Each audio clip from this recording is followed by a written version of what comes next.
Hello, my friends. It is your girl, Miss Scarlett. Oh, hell no. And I am back today with um, as you can see by the title, we're going to be discussing cities under lakes. And I think I was encouraged by cities under lakes due to the current conditions we're in when it comes to our social economic situation. Hey, Queen Victor, welcome to the chat. So currently, I've realized that a lot of places within the metropolitan city of Atlanta, um, the housing market has skyrise and it's not in the favor of the people. I've been asking a question like, when will the actual um, paycheck add up to what a lot of people are facing today? So today we're going to be talking about cities under lakes. What's up, cool gamer? Hi, welcome to the chat. And it kind of gives, I've been, thinking about this for quite some time. I've noticed that where I live at today, there was a house in my cul-de-sac that was empty. I remember that house actually maybe like 3 years ago. It's a rental property, and the rent was going for like I think $1,200 at that time. It's a 3 bedroom, um, two full baths and a half a bath downstairs. What's up, Mr. Marcus? Yeah, so it's a 3 bedroom, two full baths upstairs and a half bath downstairs. And basically that house was renting for like $1,200 a month. But the people actually moved out. And I was trying to figure out like, okay, so why are these people moving out? Because I noticed that you have to be making like 3 times the rent. Most of these apartment complexes that used to be a good $800 are now like $1,600 a month. And so come to find out the property actually is now renting for $2,300 a month.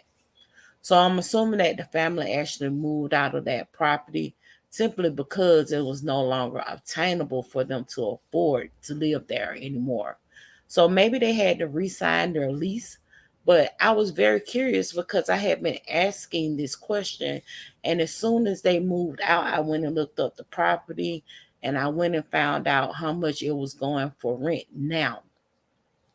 So today, like I said, we're going to be talking about cities on the water. The reason why we're talking about the cities on the water is because basically I feel like there's some type of social push. Anytime I feel like we're in a situation where things has changed, it's got to be some underlying, reason. So this gave me the wherewithal to go and take a look at some stories or whatever. And one city that comes to mind to me is here in Atlanta or in Georgia, and it's Forsyth County. So, Forsyth County is a part of Lake Lanier. And if any of you have ever heard the story about Oscarville at Lake Lanier, then you know where I'm going with this. Um, as a kid, I remember that Hosea Williams and some of the other activists, they had, marched to Forsyth. That was the big thing. Our teacher was gearing us up for it. They was like, make sure if you're not gonna go march, make sure you watch the local news station and see what's going on because this is gonna be a historic moment. At the time when that was going on, I was a kid. I didn't know what the hell they was going up there for. I just felt like if the people don't want you there, don't go. What the fuck? Leave them people alone. They don't want us there. But not at that time. I didn't know anything about the story of Oscarville, Lake Lanier, and things of that such.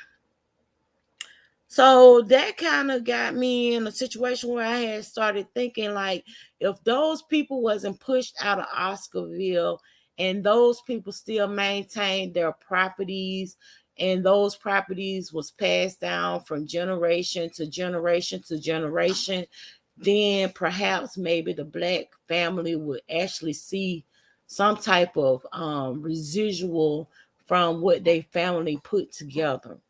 Everybody don't want to move. What's up, Riri Carter? Oh, you did? Yes, baby. We're on the same page. Now, everybody don't want to move. Everybody want to, some people want to really stay into their situation that they have going on. And for whatever reason, I feel like for now, the people are actually being pushed out again, and they want the other communities to go somewhere else. This just lead me back to a number of things. My mind be wandering, baby. It be all over the place. And mm, I told y'all to go watch Our Father on Netflix. That says a lot about how ruthless people can be in order for their people to get ahead of the game. I kind of think it has a whole lot to do with depopulation of them and trying to decrease the population of us. But what they don't realize is if they mix with us, they become us, and that's all I have to say about that. So what I'm gonna do is, y'all know I love to read my little articles because I don't have the memory of that elephant that fucked up that lady. So what I'm gonna do is I am going to actually, read an article and let you all know how it start. But what I can tell y'all is it always start the same way.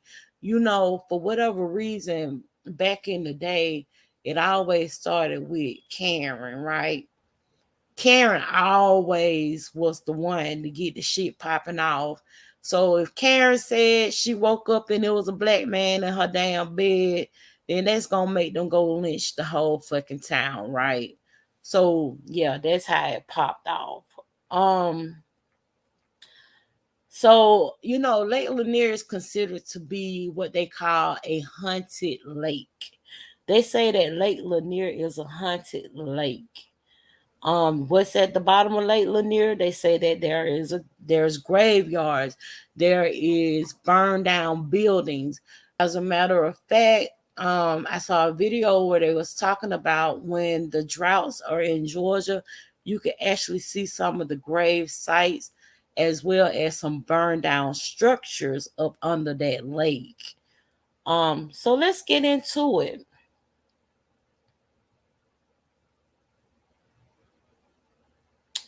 And y'all know, let me tell you this. I actually was doing a Scarlet video, honey. I was gonna bring Scarlet out, let Scarlet tell y'all about it. But Scarlet, I'm telling y'all, Scarlet is just too much work. I take my notes down, I do it. And the way Scarlet works is Scarlet is actually only giving me so much time to actually speak.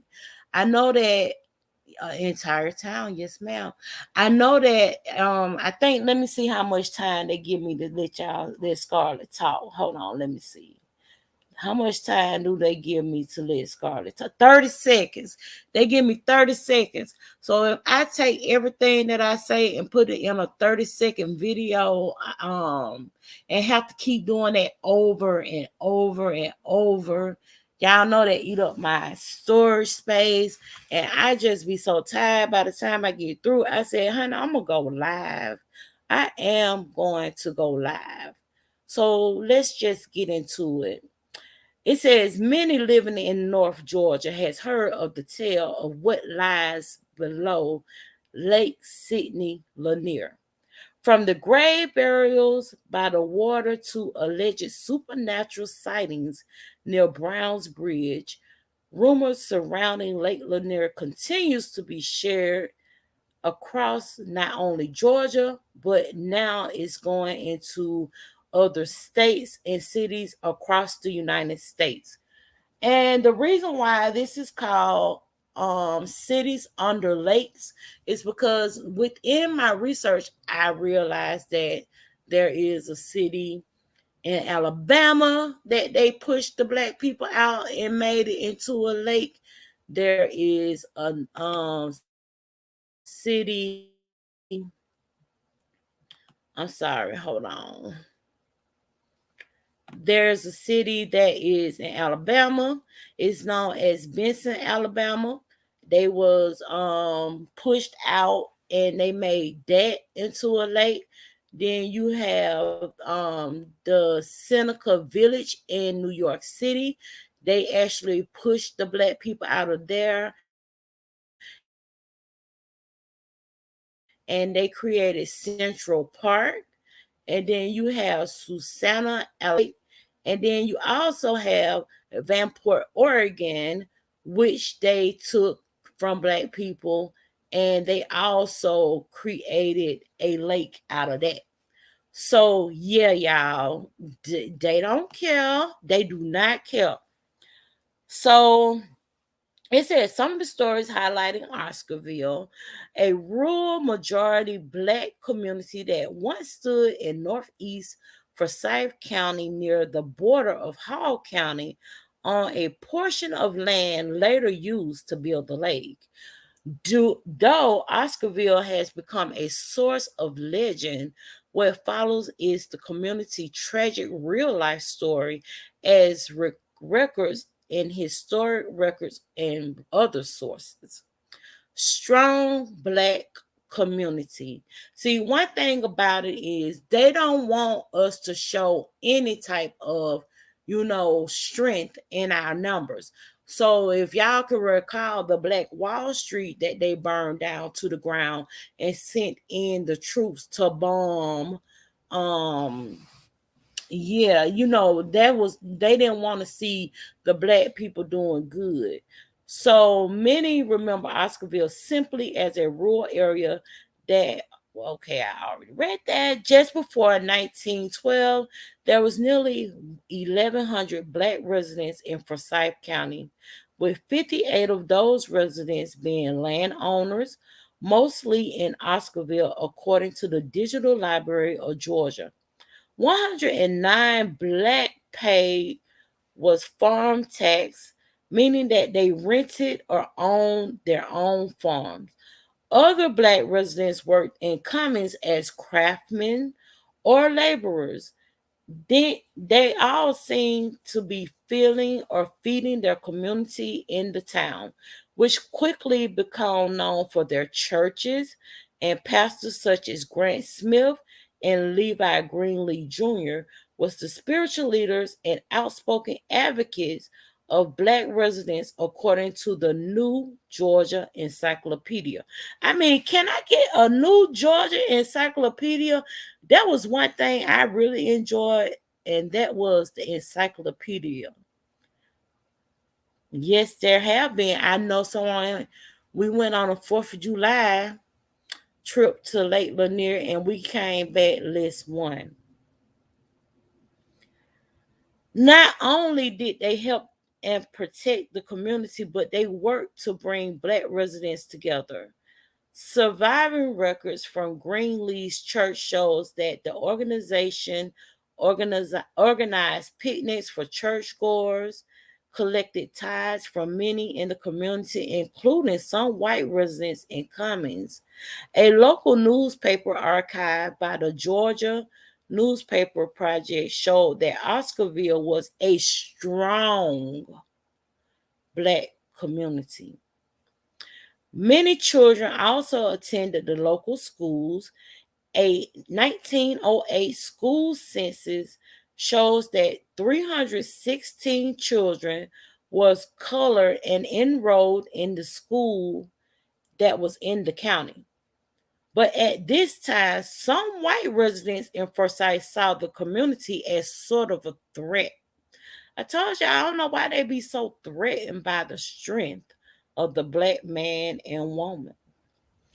One white subscriber wrote in a letter to the local newspaper expressing a fear that the children attending school might be able to pass the state literacy test for voting. And that was what it was all about. Voting that created to keep Black residents away from the poll. So, okay, we got to keep in mind that we were a strong community in Oscarville, and they did not want us to be able to vote. So then we bring in the racial cleansing. They want to cleanse up the city. In September of that year, two alleged assaults happened. White women were reported in the county. The first alleged assault took place September the 5th when a white woman reported two men assaulted her in Commons. By the 7th, Sheriff William Reed had arrested two Black men and four accomplices, according to the Digital Library of Georgia. Just days later, the body of an 18-year-old May Crow, a white resident, was found in the woods just east of Commons. Several Black residents was named as suspects for the alleged rape and murder, including Ernest Knox and Robert Edwards. So y'all, let me ask y'all this. Do y'all think that these people just be the sacrificial lamb so they can get it popped off?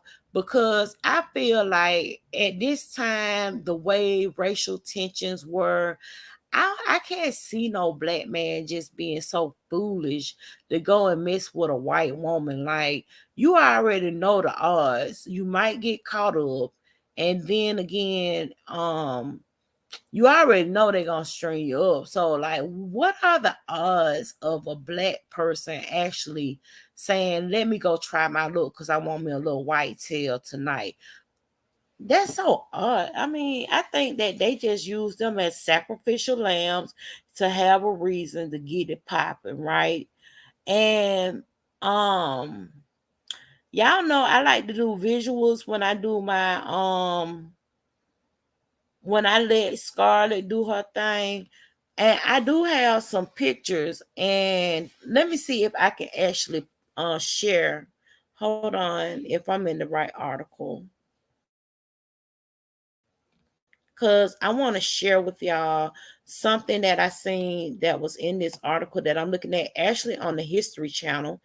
I mean, yeah, it's the History Channel's actual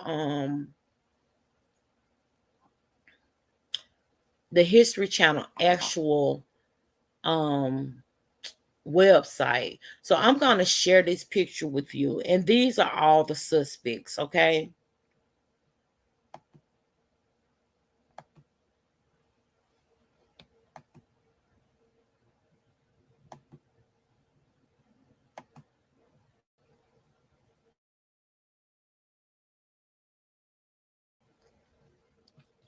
Mm.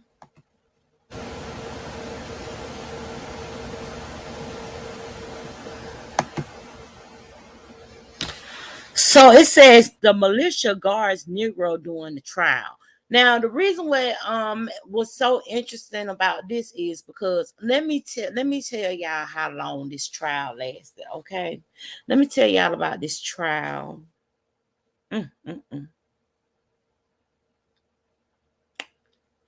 La, la, la, la, la, la, la, la, la, la, la. Okay, so we already know it was Ernest Knox and Robert Edwards. In the effort to provide safety, Knox was transferred to the jail in Atlanta, while the remaining suspects stayed in the jail in Commons. Despite Knox being transferred, an angry mob, white residents gathered outside the jail that night.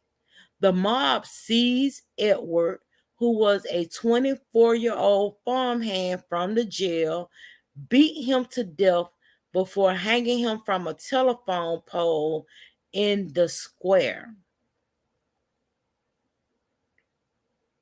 This incident started a wave of violence directed towards the Black community in Forsyth County. Mobs came through Oscarville, threatening residents and firing gunshots through their homes. Night riders, Okay, so y'all know the Night Riders ain't nothing but the Klan. White residents came through the town at night horseback and burned down homes, threw explosives into nearby buildings, and the violence continued until nearly all of the county black population fled the scene. Okay, y'all, this is so sad to me. Okay, so basically the other two gentlemen, Knox and where's my notes? Not it was because it was they killed it was that same night. It was Knox and let me see if they're gonna talk about it in here. Anyway, the other two young black men, they were only teenagers and they also was laborers too. And those teenagers, they did give them a trial, and the trial only lasted a day, and they were sentenced to death by hanging. Yep, they were sentenced to death by hanging. Oscarville was abandoned. The churches and pillars of the communities burned to the ground. The residents who once lived there was forced to start over, securing jobs and opening businesses where they could in Gainesville. And those who owned land in Oscarville no longer felt safe coming back to claim what was theirs. Yes, it was. That's where it was formed at the Stone Mountain, where they got Ulysses Grant and all of them sitting on the side of the damn rock. So, what lies beneath Lake Lanier?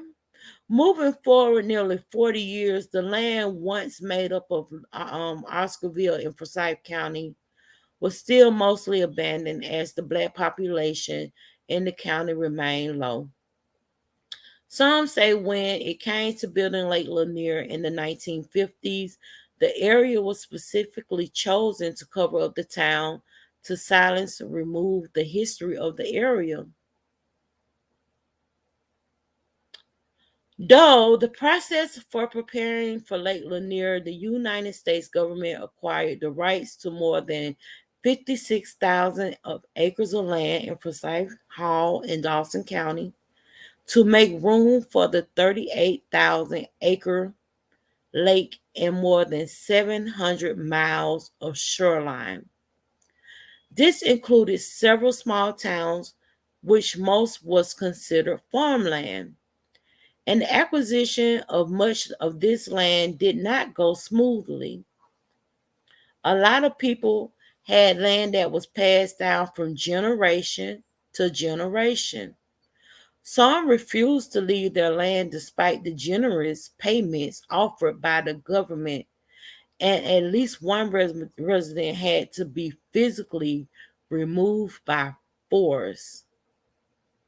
These removals did not seem to target towards the black landowners at the time. Records suggest that the black residents did, however, lose their land that they once owned in Oscarville after they was driven out of the county after 1912.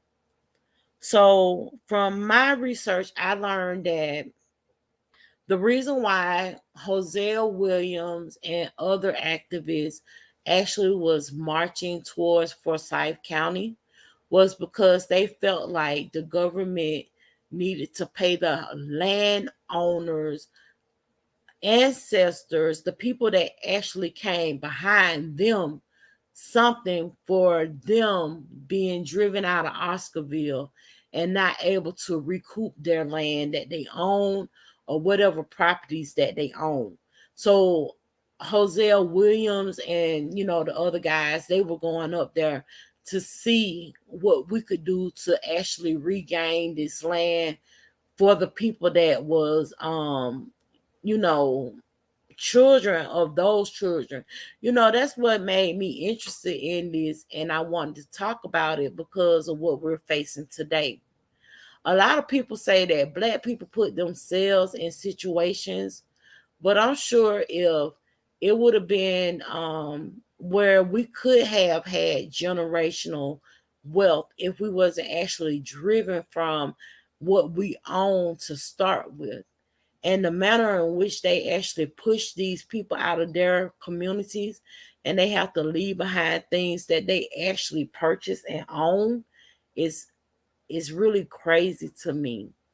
When I was actually researching Central Park and the Seneca Village, they were doing way better than the people that in Manhattan. It was like the people in Manhattan was living bad. I'm not saying that the people that was in the area where they built Central, what is it, Central Park, was living lavish lives, but they were saying the Manhattan part of the town was just as worse, or if not worse. There's also a city that was owned by this Mexican guy in California. And once he died, didn't nobody claim it, but California was once Mexico. So a lot of the people that was native, they still was living in this ravine area, and they was drugged out of their homes and just to build a Dodger Stadium. So I don't know what they up to today, but I feel like it's something coming down the pipeline, and we just all need to prepare. I really do think that. I really do. We just all need to prepare. We all need to, make our saving, put our savings to the side. And I don't know, maybe we need to fight back and try and keep what we own, because it does appear that they're trying to push us in a different direction. It really does. It did. They always taking land. They are always taking land. And like maybe 2 or 3 years ago, I was so proud of the community that's up the street from my house. Like a whole lot of black people got together and they had bought all these acres of land. If I ride by there today, you can see them out in that land farming. They built homes on this land, and they got this little store that they sell like their preserves and their fruits and vegetables that they sourced off their land. And I just hope that they don't, I really do hope and pray that it doesn't get to a point where the government want their land, because all these black families, they pooled together and they got acres and acres of land, and they're actually working that land to their benefit. So yeah, y'all, it is so many cities that's underwater. I was gonna do a 5-part series, but like I said, hey Sunshine, I was gonna do a 5-part series with Scarlet Head, but unfortunately, Scarlet is just too much work. And I be doing Scarlet too, y'all, because I'm a crybaby. I was just sitting up here reading that article and I wanted to freaking cry. Because, like I said, it's always some broad in the story. Some broad, I don't even think the women be going and saying they got raped. I believe this is just what they use to actually start the shit popping. I don't know why I feel like that, but usually deep down in my soul, whenever I have these feelings, I am right. I am right. It's always a Karen. Fuck Karen. That bitch gave it up. What the fuck y'all talking about? Oh, that was Scarlett. Scarlett, move along, girls. Oh, god damn. You always gotta fuck it up. But yeah, y'all, I just had to come and talk to y'all about that, because I don't know what y'all think. Drop it down below if you're watching the replay. Do you think that it's something further, coming down the pipeline? Do you think that they're trying to push us out of the metropolitan area? Now, we've said this often, but we still in the metropolitan area. I can say, like, when they actually tore out all the projects in the Atlanta metropolitan. They did give them vouchers, and they used those vouchers to move like further in the suburbs of Atlanta. So I don't know. Do they want the suburbs too now? Um, shit, I don't damn know, y'all. But what time is it now? It's 7:03. I guess I better go put this chicken in the oven. For whatever reason, my family feel like they if I ain't cook, they ain't gonna eat. They gonna starve all damn night. So let me go put this damn that's the plan. Okay. I feel that way. I do. And it started with the Native Americans, like Queen V Tut said. They so fucking greedy. Why you can't be happy with what you got? Why you always gotta have mine too? Damn. And I wanna probably come back tomorrow and talk about the fact that somebody asked me and some few of my friends if we was upset about our political choice. Now that's one thing I really hate talking about. I hate talking about politics because I always get pissed off. You know what I'm saying? But yeah, them $5 natives too. Them $5 natives, they actually was some damn white folk, and they paid them $5 to say they were Native American. Child, don't let me get started on that. Listen, y'all know I love me some goddamn history, and I'm gonna hunt it down. I'm gonna go and look for the story. I'm gonna go find the fucking story now. Don't make me do it. But I seen proof today that we were already gonna be paying $9.99 for some goddamn gas. When even if the motherfucker stayed in office, we were still gonna be paying $9.99 for some fucking gas. Period. So don't be trying to put that on the new administration. I'm just saying, like, I feel like what's going on today is residual. You know how Scarlett is in the house, so bear with me. But you know how sometimes so I can't even use that analogy because that's not me. I'm a I'm gonna tell y'all though. Somebody had told me this. They were like, "Have you ever seen somebody who went and took a shit and then they have stains in their underwear?" That's because that's the residual of their bowel movement. And I think what we're going through now is the residual of the bowel movement of Trump.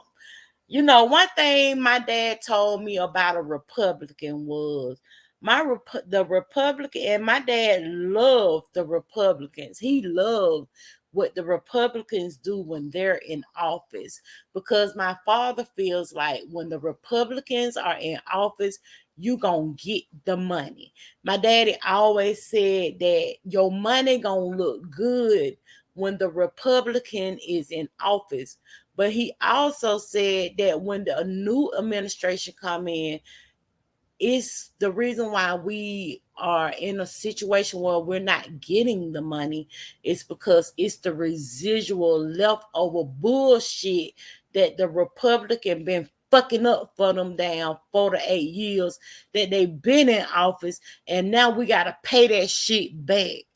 Yeah, I'm sorry, Lord. Yeah, my Lord, I'm sorry. So yes, that's what my daddy said to the person who asked me if I'm happy with my votes. I wouldn't vote that motherfucker back in office if y'all paid me to. I don't think I would have took a million for that motherfucker being in office. I had a video with these kids and they was talking about their opinion of the last president we had, and the only thing they was like was Cheetos, weeds, um, how he gonna build a wall, he gonna build a big wall. You know, his very vast vocabulary is awesome to me, child. But yeah, y'all, I love you all so much. I thank you all for joining me. And if you could, please give me a big thumbs up on your way out. I had a great time with this conversation. I really did. And if I didn't have to cook, I probably would go ahead and work on this damn journal that I've been working on the crafting channel. So if you're not subscribed to Just Lovely Plans, please go over there and hit the subscription button as well. I thank you so much for joining me today. And you all have a wonderful, magnificent day. And listen, child, don't blame the language on Just Lovely, because that was all Scarlet. Y'all have a wonderful day. Bye bye.